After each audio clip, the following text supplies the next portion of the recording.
ফরাসি দার্শনিক Jean Paul সার্ত্র অস্তিত্ববাদের একজন অন্যতম প্রবক্তা। তিনি অস্তিত্ববাদ ব্যাখ্যা করতে গিয়ে বলেন, অস্তিত্ব সারসত্তার পূর্বগামী। তার এই উক্তিটিকে বুঝতে হলে প্রথমেই বুঝতে হবে অস্তিত্ব ও সারসত্তা বলতে তিনি কি বুঝিয়েছেন। অস্তিত্ব শব্দটিকে তিনি সাধারণ অর্থেই ব্যবহার করেছেন। ব্যক্তি বা বস্তু যেভাবে অস্তিত্বশীল, যেভাবে রয়েছে তাকে বোঝাতেই তিনি অস্তিত্ব শব্দটি ব্যবহার করেছেন। মানুষের অস্তিত্ব বলতে তিনি মানুষের মনুষ্যত্ব নয়, বরং ব্যক্তি মানুষকে বুঝিয়েছেন।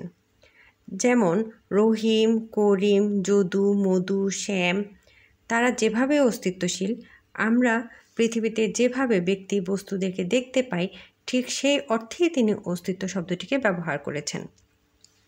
সারসত্তা বলতে তিনি বুঝিয়েছেন কোনো বস্তু প্রকৃতপক্ষে যেই জিনিস, সেই জিনিসটিকেই বুঝিয়েছেন। কোনো বস্তুর মূল প্রকৃতি কী, বস্তুর সার্বিক প্রকৃতি কী, তা বোঝাতেই সারসত্তা শব্দটিকে ব্যবহার করেছেন।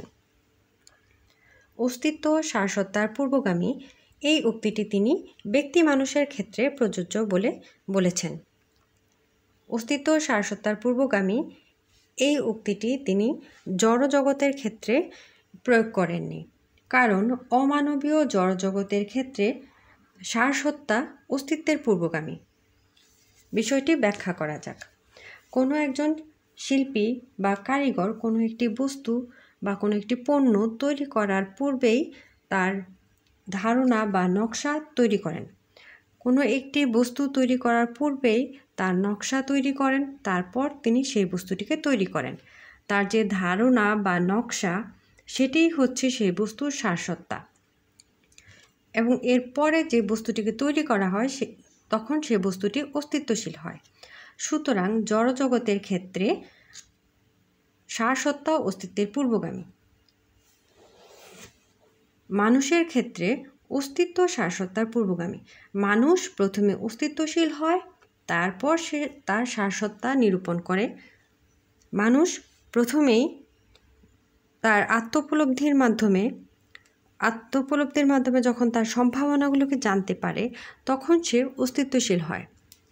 মানুষ অস্তিত্বশীল হওয়ার পর যখন সে তার সম্ভাবনাগুলোকে বাস্তবায়ন করতে যায়, কোনো কিছু হয়ে ওঠার চেষ্টা করে, তখন সে তার সারসত্তাকে নিরূপণ করে। মানুষ প্রথমে অস্তিত্বশীল হয়, মানুষ যেভাবে রয়েছে, মানুষ যেভাবে পৃথিবীতে আছে, সেটাই তার অস্তিত্ব। মানুষের এই অস্তিত্বর অবস্থাটি একটি ক্রিয়া।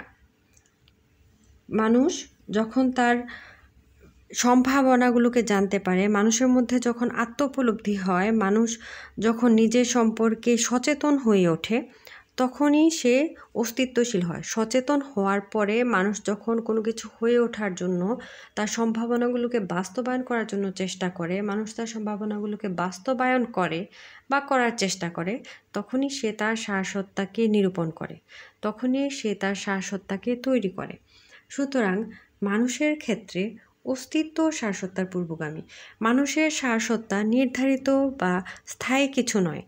মানুষের সারসত্তা অপরিবর্তনশীল নয়, মানুষের সারসত্তা পরিবর্তনশীল। মানুষ তার নিজেকে গড়তে পারে, ভাঙতে পারে, মানুষ তার সারসত্তাকে পরিবর্তন করতে পারে। যেমন একজন মানুষ শিল্পী হতে পারে, একজন মানুষ কবি হতে পারে, গায়ক হতে পারে, নৃত্যশিল্পী হতে পারে। সে তার সম্ভাবনাগুলোকে বিভিন্নভাবে বাস্তবায়ন করতে পারে। সুতরাং একজন মানুষের সারসত্তা নির্ধারিত কিছু নয়। মানুষ কোনো পূর্ণ সত্তা নয়, মানুষ হচ্ছে অপূর্ণ সত্তা। মানুষ বিভিন্নভাবে তাকে রূপায়ণ করতে পারে। তাই মানুষ কখনোই পূর্ণ হয়ে ওঠে না, তবে মানুষ পূর্ণ হয়ে উঠতে চায়। জ্যাঁ পল সার্ত্র তার অস্তিত্ববাদের ব্যাখ্যায় এটিই বলেছেন যে মানুষের অস্তিত্ব সারসত্তার পূর্বগামী।